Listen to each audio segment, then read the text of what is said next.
If you'd like to see more videos, then don't forget to hit that subscribe button or that bell button to receive updates whenever I upload a brand new video. Now the tutorial that I'm sharing with you guys today is how to make edible fabric. It makes the most beautiful fabric and you could make countless decorations with them. They make the best edible bowls and the best drapes. It's absolutely unbelievable. It's really nice and pliable and soft to work with, just like real fabric. It stays soft and pliable for days, so you don't have to worry about it drying really quickly. You can work with numerous fabrics at any one time and they won't dry that quick.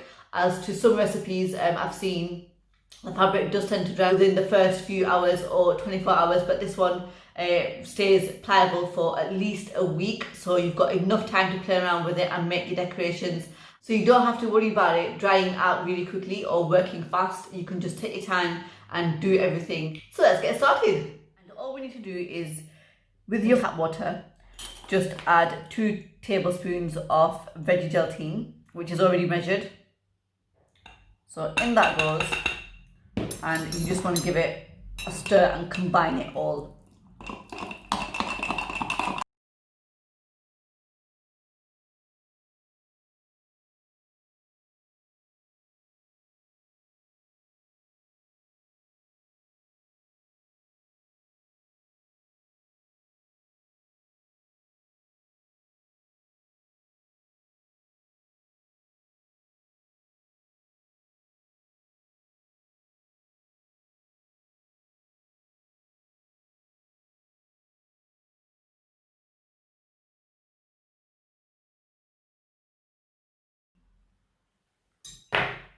And we're just going to let that sit until it blooms for 15 minutes.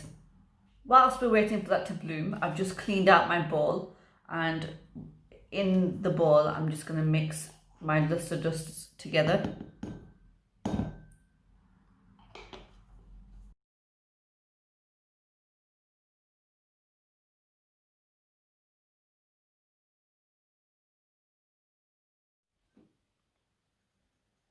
Just give them a bit of a shake.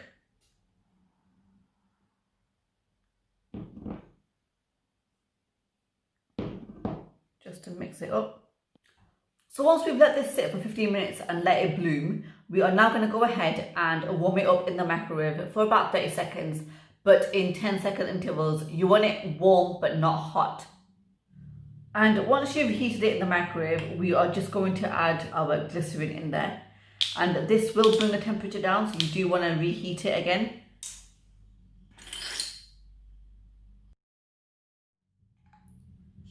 And I'm just going to scrape off all the extra glycerin. Just give that a quick mix.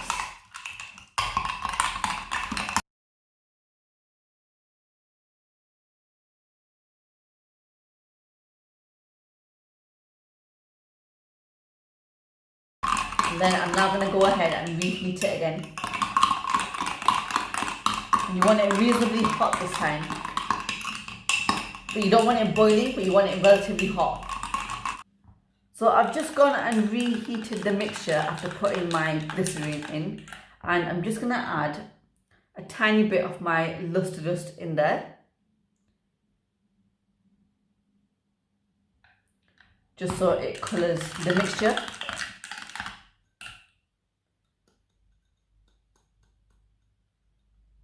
You don't need to add too much because you are going to go over it with the dry lustre.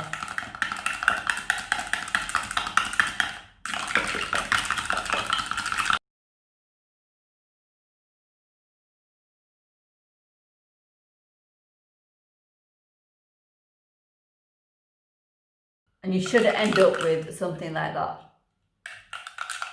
We're just going to dip our brush into the mixture and just coat the whole sheet.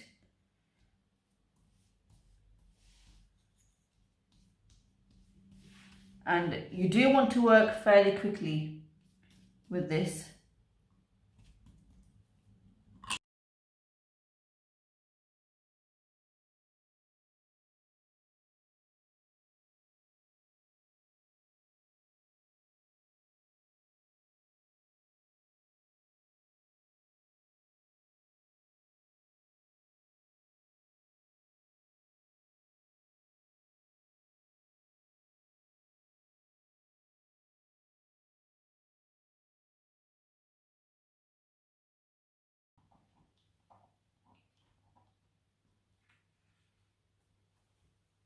and do the same for that side as well. But you want to work through on half of the sheet first to avoid getting any air bubbles.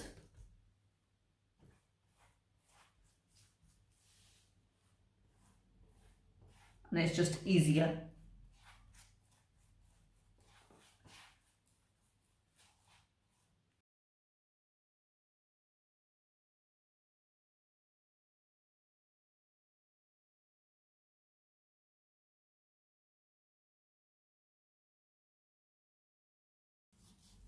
You want to make sure the whole sheet is covered, and then we're going to leave this to set for around 15 minutes.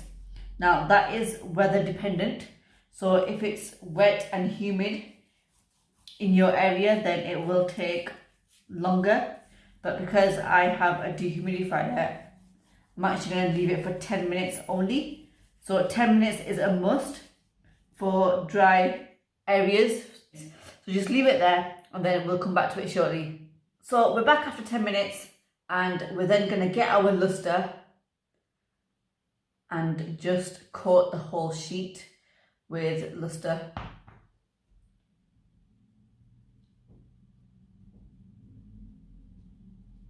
Oh, can you see how that beautiful shines come across? Oh my god, that looks stunning. And you just want to go over it with your lustre.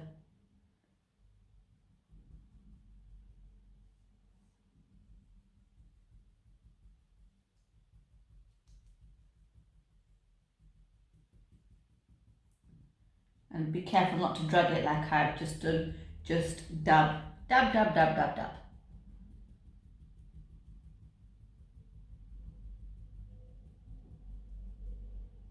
And then just get rid of the excess.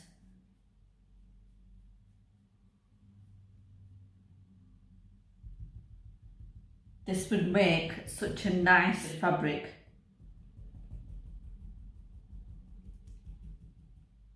And then we're going to do the same for the other side. So just carefully lift it up. You may need to use a knife and just score the whole sheet if it's stuck to your mat. But on this occasion, I don't think I need to do that. Just so it gives you a nice, clean sort of cut. And then the other side, and I'm going to do exactly the same.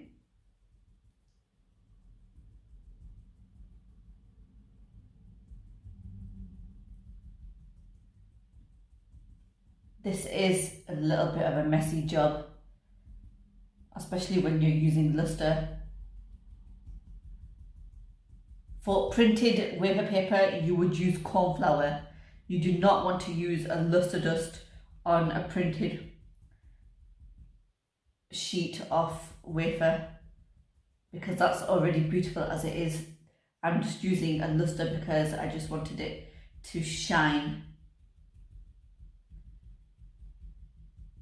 And with this, you can make all sorts of decorations.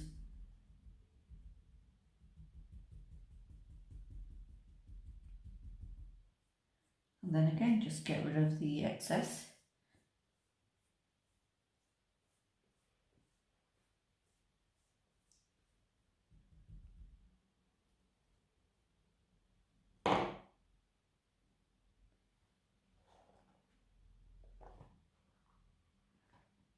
And there you have your edible fabric.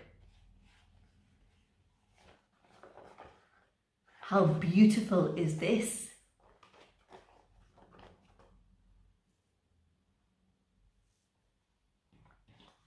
And you could fold it and it won't stick together. You can sort of crunch it up and it won't stick together.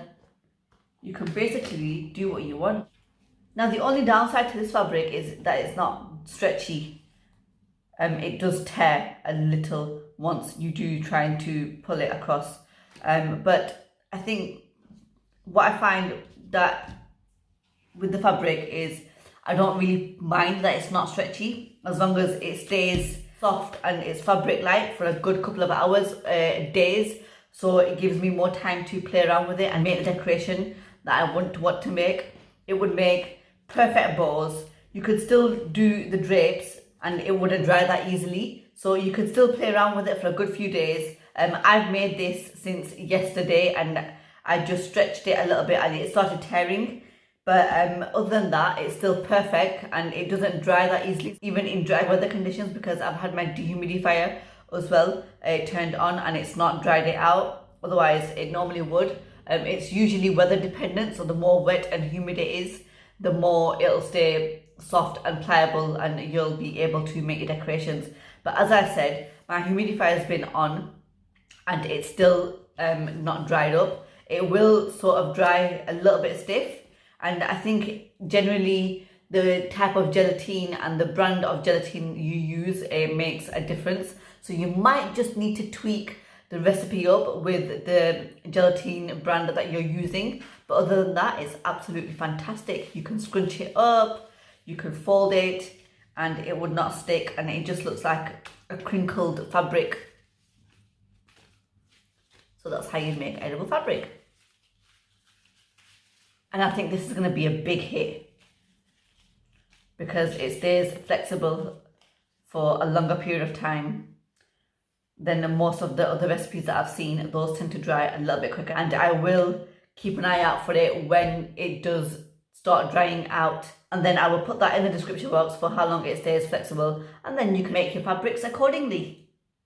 So guys, that brings us to the end of the tutorial. I hope you've enjoyed that. Now a few tips, as I mentioned earlier, the only downside to the fabric to this recipe is that it doesn't make the fabric stretchy, but it stays pliable and soft for a longer period of time, so you're able to work with it a lot longer rather than working with it very quickly, just because it'll dry. So that's a really big bonus for me, that I can work with it longer, and it makes the most beautiful drapes and the most beautiful bows.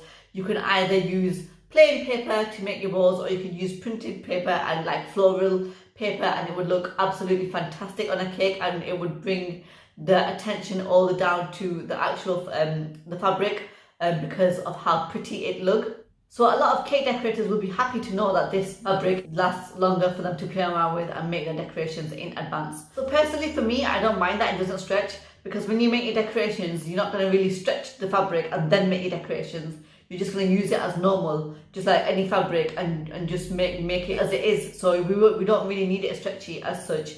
But if it is stretchy, then it's a bonus. But on this occasion, it's not. The only bonus is that it's not going to dry as quickly. So I don't mind that it's not as stretchy, but the most important thing for me is that it remains pliable for me to work with it longer. And I'm sure that's the same reason for you guys as well. So guys, I hope you've enjoyed this tutorial. Don't forget to subscribe to my channel if you already haven't done so. And don't forget to hit that bell icon either to receive notifications whenever I upload a new video or any announcements that take place on my channel. So if you'd like to receive emails for those, then please do hit that bell icon. And don't forget to like, comment and share my videos as well. So I'll be back next time with another new video very soon. Take care of yourselves, stay safe, and thank you for watching.